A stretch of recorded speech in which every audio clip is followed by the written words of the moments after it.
Hitler s'est efforcé, en arrivant en France à ce moment-là, de proclamer que les biens des collections nationales, les biens des collections privées, devaient être sous son contrôle. C'est absolument effarant de voir de quelle manière était prévue la rafle dans les collections nationales. Ces confiscations vidaient presque la totalité des musées français.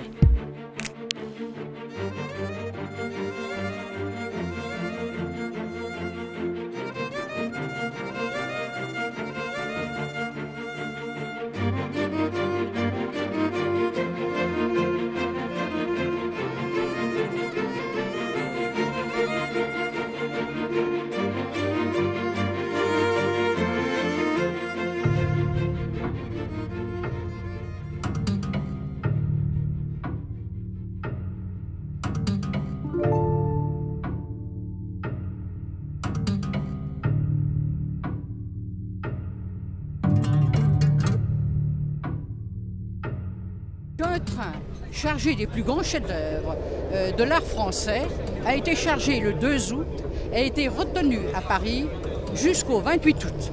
Et je me demande si les gens qui n'ont pas vécu l'occupation peuvent se rendre compte de ce que cela représente, de difficultés, de roueries, d'essais et quelquefois de désillusions. Il est certain que nous n'aurions peut-être pas pu aller plus loin si les Américains, à ce moment-là, n'étaient pas arrivés à Aulnay, où le train est tombé entre leurs mains.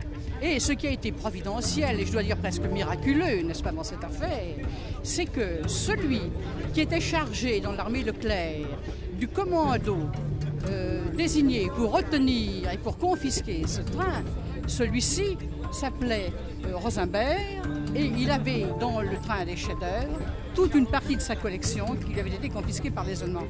Or, il n'en savait rien.